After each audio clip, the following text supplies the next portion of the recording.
Salam, hörmətli müəllimlər. Bugünkü mövzumuz 21-ci əsrin kompetensiyaları və təlimdə formalaşdırılmasıdır. 21-ci əsrə keçid dövründən etibarən dünyanın hər yerində belə bir sual meydana gəldi ki, müasir dövrün insanını, 21-ci əsrin insanını necə yetişdirmək lazımdır? 21-ci əsr insanında hansı bacarıqlar olmalıdır? Və qəbul olunur ki, müasir cəmiyyətdə uğur qazanmaqdan ötürü təkcə oxu-yazı bacarıqları, riyazi biliklər, təbiət elmləri üzrə minimum biliklər bunlar kifayət eləmir.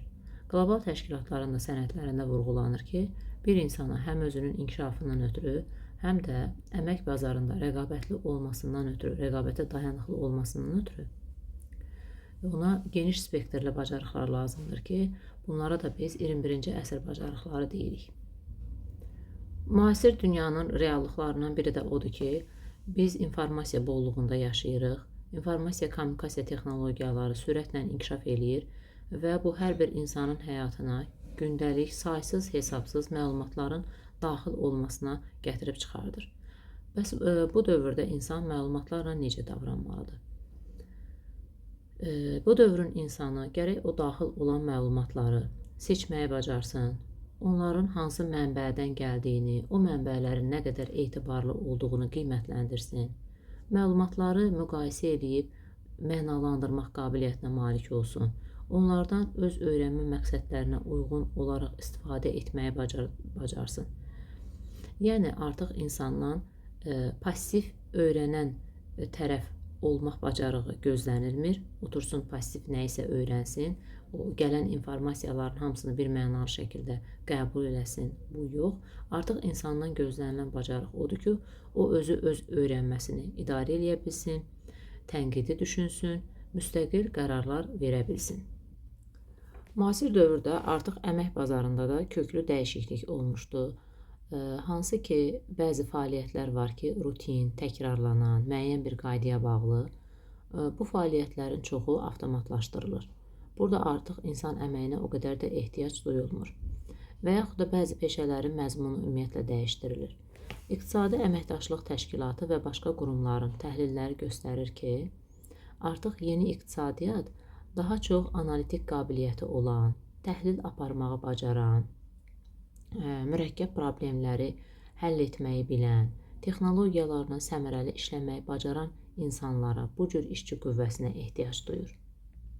Və dövrün bu tələblərinə uyğun olaraq da biz şagirdləri elə formalaşdırmalıyıq ki, onların beyinləri elastik düşünmək qabiliyyətinə malik olsun, hər tərəfli düşünə bilsin.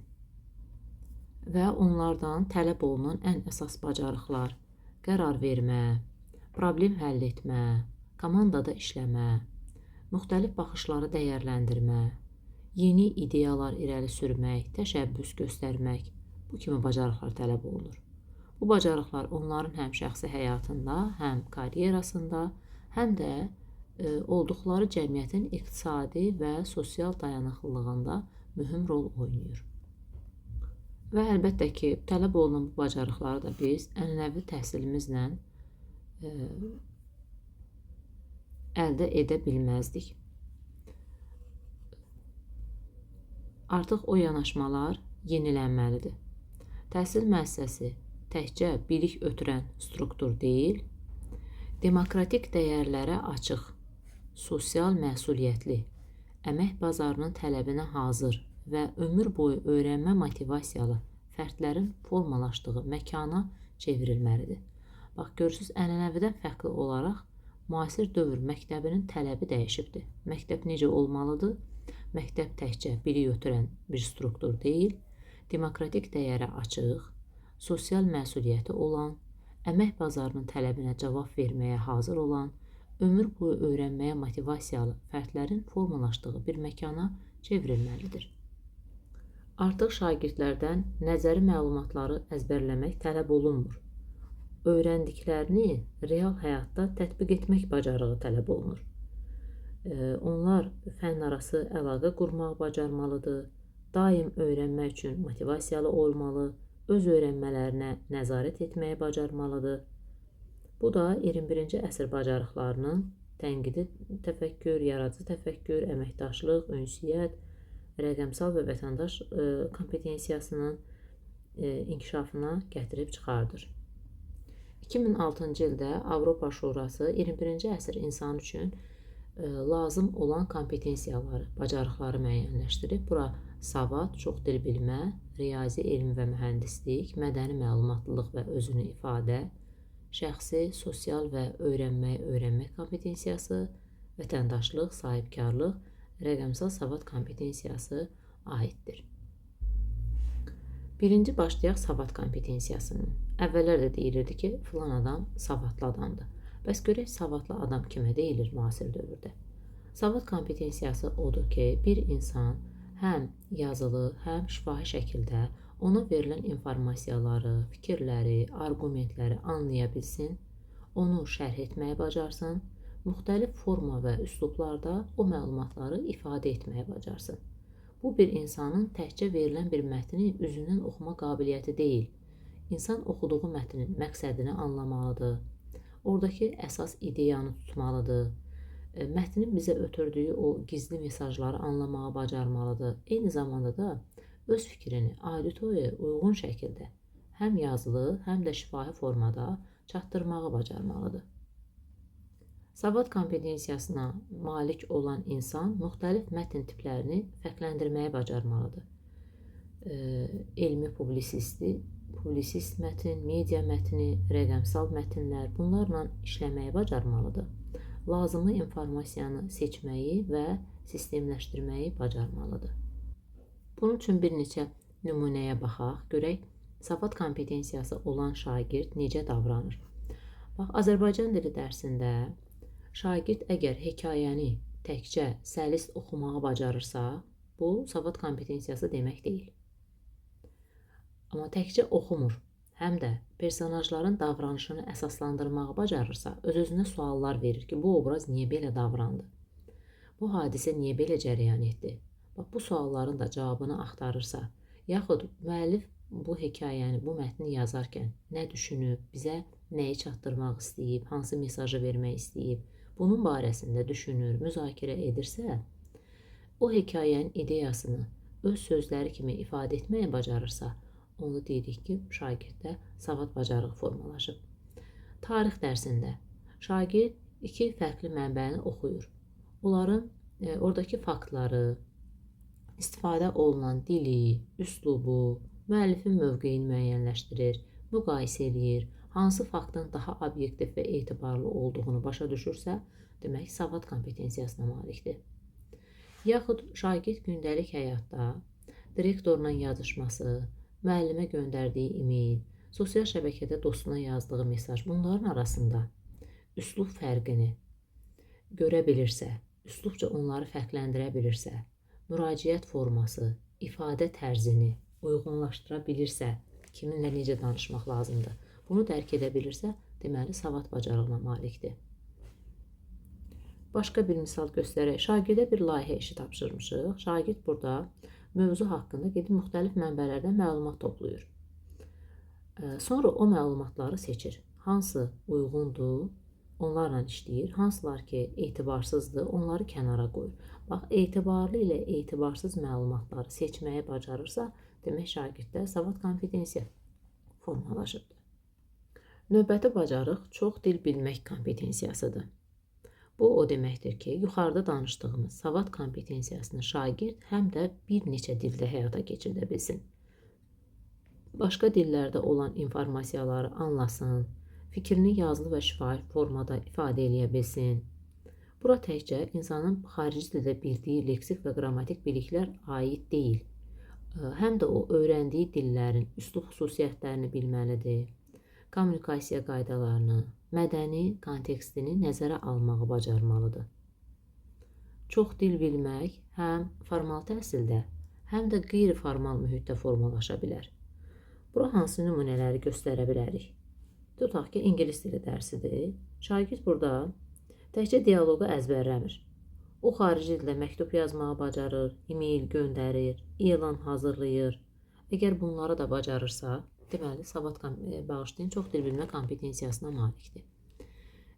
Və yaxud şagirdin beynəlxalq layihələrdə iştirak etməsi, orada öz yaşıdları ilə əlaqə qurması, ünsiyyətdə olması xarici dildə, öz ölkəsi haqqında onlara məlumat verməsi, turistlərlə ünsiyyətdə olması, turistlərə müəyyən izahatlar verməsi, bunlar hamısı çox dil bilmə kompetensiyasına aiddir. Tələb olunan üçüncü bacarıq riyazi, elmi, texnoloji və mühəndislik kompetensiyasıdır. Riyazi bacarıq o deməkdir ki, riyazi savadı hesabına gündəlik həyatda qarşısına çıxan problemləri məqsədyönlü şəkildə həll etməyi bacarsın. Bu bacarığın əsasında təkcə hesablama texnikasına yiyələnmək durmur. Riyazi düşünmə tərzini formalaşdırmaq dayanır. Məsələn, necə? Ona verilən nümunələri ümumiləşdirə bilsin, qanunauyğunluqları görə bilsin, yeri gələndə məntiqi riyazi arqument gətirə bilsin, nəyinsə nəticəsini riyazi dildə formullarla, diaqramlarla, cədvəllər çəkməklə ifadə etməyi bacarsın. Riyazi bacarığı olan şagird məişətdə qarşısına çıxan problemləri riyazi modelə çevirə bilir. Məsələn, büdcə planlaşması, faiz, nisbət, məsafə, vaxt, bunları hesablayarkən riyazi modelə çevirməyi bacarır. Diaqram və qrafikləri asanlıqla oxumağı bacarır, onları şərh edir, statistik məlumatları müqayisə etməyi bacarır. Bunlar şagirddən tələb olunan riyazi bacarıqlardır. Elmi kompetensiya o deməkdir ki, təbii aləmdə baş verən hadisə və prosesləri elmi yolla izah etməyi bacarır. Onun elmini bilir. Göy gürültüsü, yağışın yağması, gün tutulması, bax bu kimi hadisələrin əgər elmi izahını verməyə bacarırsa, mən də bir neçə nümunə dedim. Yarpaq niyə tökülür, niyə payızda xəzan baş verir, bax bunların elmi izahını verməyə bacarırsa, artıq o elmi kompetensiyaya malikdir. Elmi bacarığa malik olan şagird sadə müşahidə və təcrübə vasitəsilə niyə belə olur sualına elmi yolla cavab verir.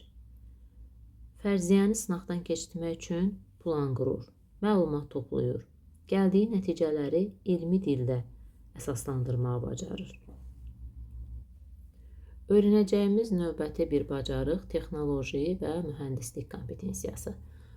Bu o deməkdir ki, həm elmi, həm riyazi biliklərini bir arada tətbiq edərək insanların ehtiyac və problemlərinə cavab verən hansısa bir praktik həll yolu ortaya çıxarda bilirsə, müəyyən bir obyekt hazırlasın, yeni bir sistem yaratsın, yeni qurğu icad eləsin, əgər bax bunları bacarırsa, deməli elmi və riyazi biliklərini bir yerdə işlədərək insanların həyatını yüngülləşdirən nəsə bir yenilik etməyi bacarırsa, o texnoloji mühəndislik kompetensiyasına malikdir. Bu bacarığa malik olan insandan nə gözlənilir? O, texniki və texnoloji obyektlərin necə işlədiyini başa düşsün, verilmiş problemləri nəzərə alaraq sadə model, plan hazırlamağı bacarsın, resursların məhdudluğunu və təhlükəsizlik tələblərini, estetik və ekoloji amilləri nəzərə alaraq funksional, etibarlı və məqsədə uyğun həll yolu axtarsın. Və bu üç bacarıq birlikdə STEM yönümlü 21-ci əsr bacarıqlarının nüvəsini təşkil edir. Belə bacarığa malik olan şagirdlər gələcək həyatda kompleks problemlərlə rastlaşanda rahat şəkildə o problemlərdən çıxış yolu tapa bilirlər. Rəqəmsal savad kompetensiyası. Bu o deməkdir ki, rəqəmsal texnologiyadan kompüter, planşet, smartfon, şəbəkə xidmətləri, süni intellekt alətləri məqsədyönlü şəkildə, təhlükəsiz, ona tənqidi və yaradıcı yanaşma tətbiq etməklə istifadəni bacarsın. Bu bacarıq təkcə rəqəmsal mühitdə informasiya axtarmaq demək deyildir. İnformasiyanı axtararkən onun hansı etibarlıdır, hansı etibarsızdır, bunu seçməyi bacarmalıdır. Rəqəmsal məzmun yaradarkən, rəqəmsal alətlərdə işləyərkən həm öz məlumatlarının məxfiliyini qoruya bilsin, həm digər insanlara zərər verməsin, hər kəsin təhlükəsizliyini təmin etməyi bacarsın. Yəni, rəqəmsal dünyada da etik qaydaları pozmasın. Əgər bu bacarıq varsa, ona biz deyə bilərik ki, şagirddə rəqəmsal savad kompetensiyası formalaşıb. Baxın, burada nümunə göstərir. Deyir ki, şagird layihə üçün internetdən informasiya toplayır. O, əldə elədiyi məlumatları müqayisə edir. Onların içindən hansılar reklam xarakterlidir, hansılar isə etibarlıdır. Bunu müəyyənləşdirməyi bacarır. Sonra informatika dərsidir. Şagird hazır təqdimat şablonundan istifadə eləmir. Həm də qısa video, infografika və blog yazısı hazırlayır.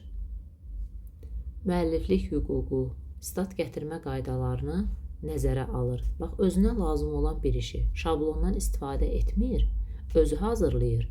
Amma özü hazırlayarkən də etik qaydaları qoruyur. Müəllif hüququnu qoruyur, stat gətirmə qaydaları nəzərə alır. Yəni, bir fikir səsləndirəndə o fikri özünün fikri kimi təqdim etmir, hardansa götürdüyü stat olduğunu vurğulayır. Şagirdlər rəqəmsal savad haqqında müzakirə aparırlar. Onlar başa düşürlər ki, onların paylaşımları uzun müddət təsir gücünə malikdir.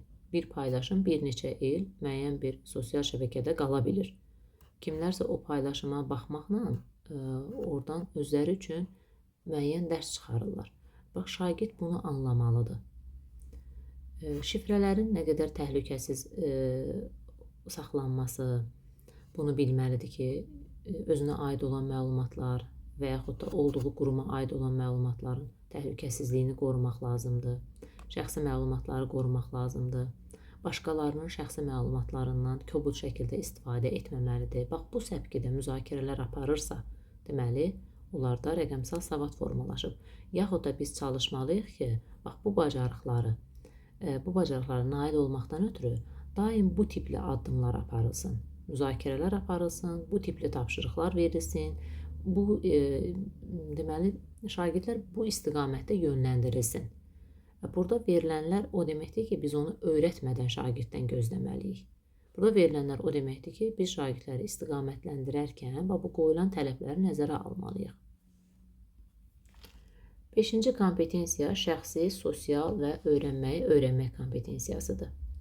Bu, bir insanın metakognitiv savada malik olması, yəni özünü tanıması, özünün emosiyalarını, davranışını tənzimləməyi bacarması, başqaları ilə səmərəli ünsiyyət qurması, öz öyrənməsini planlaşdırması, şəxsi komponent öz güclü və zəif tərəflərini dərk etməyi, məqsəd qoymağı, stres və çətinliklərlə mübarizə aparmağı özündə birləşdirir. Biz kimə deyirik ki, bu insanın şəxsi bacarıqları var, onun metakognitiv savadı olsun. O, özünün güclü, zəif tərəflərini müəyyənləşdirməyə bacarsın. Başqa insanlarla əməkdaşlıq etməyə bacarsın. İnsanlarla əməkdaşlıq etmək üçün təbii ki, empatiya hissi lazımdır, empatiyaya malik olsun. Konfliktləri konstruktiv yolla həll etsin. İnsanların müxtəlif baxışlarına hörmətlə yanaşsın. İnsanlara qarşı dözümlülük, dayanıqlılıq göstərməyi bilsin. Öyrənmək kompetensiyası isə o deməkdir ki, insanın özünə məxsus strategiyaları olmalıdır. O, öz öyrənmə tərzini müəyyənləşdirib, təkmilləşdirməyə bacarmalıdır. Bunlara bir neçə misal göstərək. Tutaq ki, şagirdlər imtahana hazırlaşarkən özləri üçün həftəlik plan hazırlayır, hədəf qoyur, məqsəd seçir və bunları seçərkən nəyə ehtiyacı olduğunu müəyyənləşdirir, öz öyrənməsinə tənqidi yanaşır. Mən bugün qoyduğum hədəfə nə qədər çatdım, nə mənə kömək etdi, hansı amil mənə mane oldu, növbəti strategiyamı necə qurmalıyam, bunları dəyərləndirməyə bacarsın. Sinifdə biz həmişə şagirdlərə qrup işləri veririk. Bunu verərkən əsas məqsədimiz nədir? Orada rol bölgüsü həyata keçirilir, iş bölgüsü olur və hər bir şagirddə biz bunu aşılamalıyıq ki, o, üzərinə düşən vəzifəni, öhdəliyi layiqincə yerinə yetirməyə çalışsın. Çünki bugün qrupda fəaliyyət göstərən şagird sabah cəmiyyətdə müəyyən bir korporativdə fəaliyyət göstərəcək. Bugün buradakı öz vəzifəsini layiqincə yerinə yetirirsə, o sabah həyatda tutduğu mövqedə də vəzifəsini layiqincə yerinə yetirəcəkdir. Və yaxud bir nümunə, məktəbdə emosiyaların idarə olunması ilə bağlı fəaliyyət həyata keçirilir. Şagirdlər stresli situasiyalarda istifadə edə biləcəkləri strategiyaları müəyyənləşdirirlər. Stresli duruma düşsək, biz nə etməliyik? O şagird bu barədə də məlumatlı olsun. Stresli duruma düşəndə oradan çıxmağı bacarsın. Məsələn, onlar orada öyrənir ki, stresli durumlara düşəndə nəfəs məşqləri eləyək, time out götürək, yəni 5 dəqiqəlik fasilə verək və yaxud da kimdənsə dəstək istəyək. Qoy bu dəstək istəmə fikri də onlarda formalaşsın. Çünki əməkdaşlıqdan ötürü, uğurlu əməkdaşlıqdan ötürü insanların bir-birinə dəstək olması lazımdır. Və bəzən də bax şagirdlərimizə biz nə əskikliyi görürük. Onlar kömək üçün kiməsə müraciət etməkdən çəkinirlər. Hətta hansı köməyi almaq üçün hara müraciət etmək lazımdır, bunu belə fərqləndirə bilmirlər, ayırd edə bilmirlər. Bunu da formalaşdırmaq lazımdır. 6-cı bacarıq fəal vətəndaşlıq bacarığıdır. Çox vacib bacarıqlardan biridir. Burada deyilir ki, fəal vətəndaş mövqeyi kompetensiyası odur ki, insan bir cəmiyyətdə öz rolunu dərk etsin, hüquq və vəzifələrini bilsin, ictimai həyata laqeyd yanaşmasın, hətta ictimai həyata şuurlu şəkildə qoşulsun, insanda aid olma hissi olsun, düşdüyü ortamda, düşdüyü qurumda çəkilib bir kənarda dayanmasın, şuurlu şəkildə qoşulmaq o deməkdir. Olduğu ortamın bir parçasına çevrilsin. Bu bacarıq həm gündəlik həyatda, həm də daha geniş sosial müstəvidə özünü göstərir. İnsan yaşadığı ölkənin siyasi, sosial, iqtisadi quruluşunu ümumi xəttlərlə anlayıb, verdiyi qərarların cəmiyyətə necə təsir elədiyini dərk eləməlidir. Yəni, o cəmiyyətin bir hissəsidir. İnsan cəmiyyətdə tək yaşamır. Onun qərarları digərlərinə yaxşı və pis mənada təsir edir və insan bunun fərqində olmalıdır. İnsan hüquqları, qanunun aliliyi, gender bərabərliyinə, insanlar arasındakı sosial ədalətə hörmətlə yanaşmağı bacarmalıdır. Həmçinin insanda cəmiyyətin bir parçası olduğu üçün məsuliyyət götürmək qabiliyyəti olmalıdır. O cəmiyyətdə baş verən proseslərə biganə qalmamalıdır. Müxtəlif baxışlarla dialoqa girmək, mümkün olduqca isə ümumi işə töhfə verməyi bacarmalıdır. Heç bir qruplaşmaya qatılmayan, heç bir cəmiyyət üçün verilən könüllü təklifləri dəyərləndirməyən, həmişə ayrılıb bir kənarda duran şagirdlərdən biz gələcəkdə nə dərəcədə şəxsiyyəti olmağı gözləyə bilərik? Deməli, bir ölkənin fəal vətəndaşı olmasından ötürü və bu yuxarıda verilənləri öyrətməliyik, bu bacarıqları formalaşdırmalıyıq. Həm də bura çox lazımlı bir məqamı daxil ediblər. Mən istəyirəm ki, bunu altından xətt çəkə-çəkə sizə göstərim. Bu deyir ki, müasir informasiya mühitində bu kompetensiya həm də kütləvi informasiya vasitələrindən, sosial şəbəkələrdən gələn məlumatlara tənqidi yanaşmağı, gələn xəbərlərin mənbəyini sorğulamağı, manipulyativ və nifrət dolu çağırışları tanımağı, mövqe formalaşdırarkən emosiyadan çox fakta əsaslanmağı əhatə edir. Buradan çıxan məna o deməkdir ki, əgər biz bu ölkənin fəal vətəndaşıyıqsa, onda biz kütləvi informasiya vasitələri və sosial şəbəkədən gələn məlumatlara tənqidi yanaşmalıyıq. Nə doğrudur, nə yanlışdır, nə səmərəli, nə səmərəsizdir. Bunun hansı bizim üçün faydalıdır, bunu ayırd etməyi bacarmalıyıq.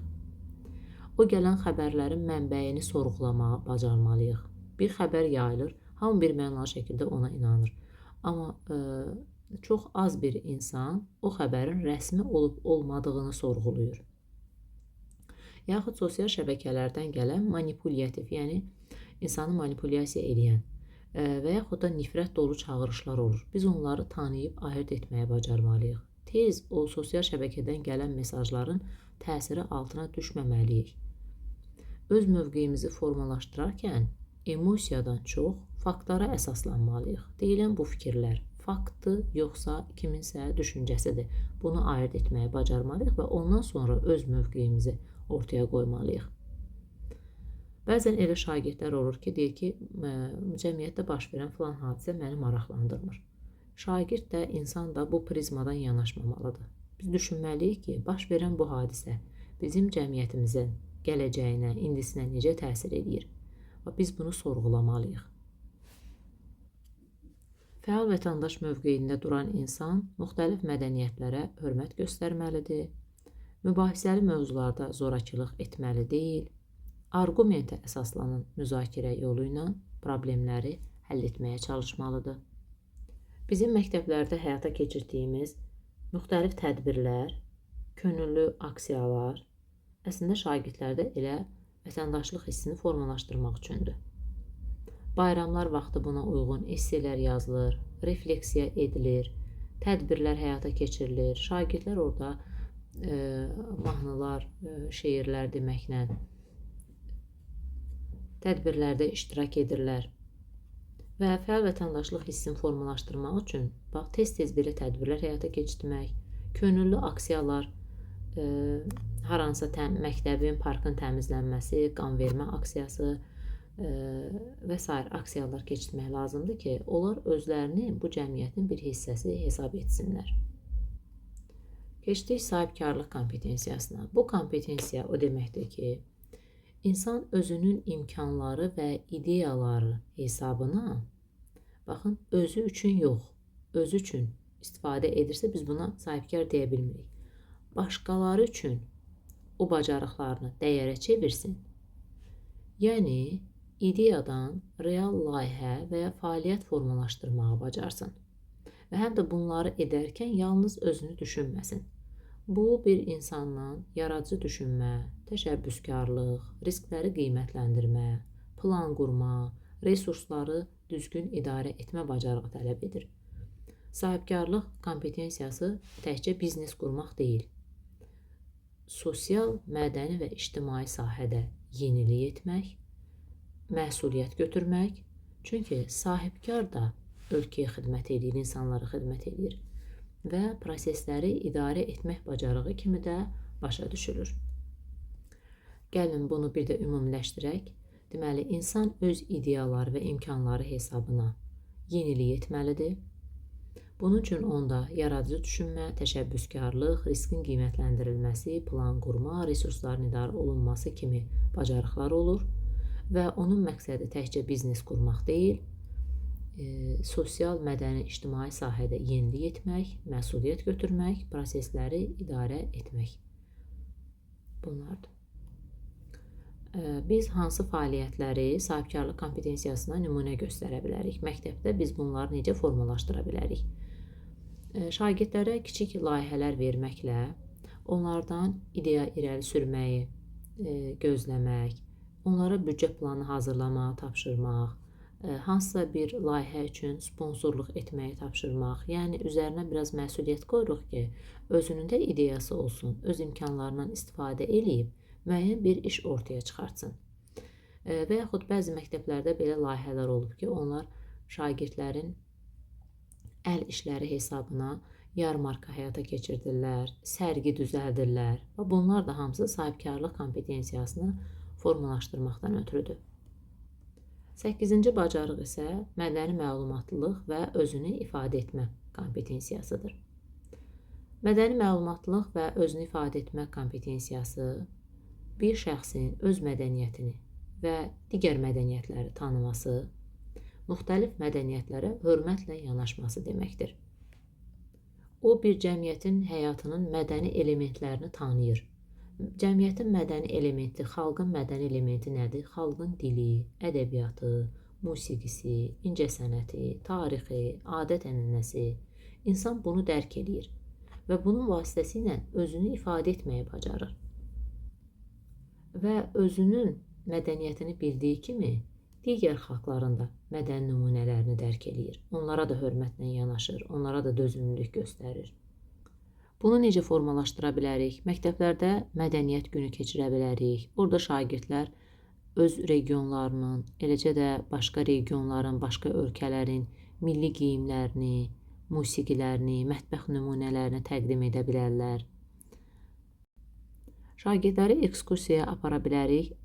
Sonra onlardan gördükləri haqqında refleksiya etmək, mətn hazırlamaq, video təəssürat hazırlamağı tapşıra bilərik. Bu yolla həm şagird orada gördükləri o mədəni təcrübəni bir-biri ilə bölüşər Bu ona gətirib çıxarar ki, bu insan başqa bir ölkədə olarkən də bizim mədəniyyətimizi orada təbliğ etməyi, ora daşımağı, orada gördüyü fərqlilikləri isə bura daşımağı bacaracaqdır. Və beləliklə öyrəndik ki, bu 21-ci əsr bacarıqları kompleks şəkildə hamısı bir arada inkişaf etdirilməlidir. Bir insanın şəxsiyyətə çevrilməsi üçün bu bacarıqların hamısı vacibdir. Düzdür, bunların içərisində savadlılıq və çox dil bilmək kompetensiyası başqa kompetensiyaların bazası rolunu oynayır. Amma eyni zamanda riyazi, elmi və rəqəmsal savad bacarığı da müasir iqtisadiyyatımız üçün zəruri olan bacarıqlardan biridir. Sonra şəxsi, sosial, vətəndaşlıq, sahibkarlıq və mədəni kompetensiyalar isə həm fərdi, həm də sosial vəziyyətdə məsuliyyətli, yaradıcı və fəal bir mövqe tutmaq üçün zəruri olan bazanı təşkil edir. Yəni bunların hamısı bir yerdə olarsa biz 21-ci əsrin şəxsiyyətini ortaya çıxarda bilərik.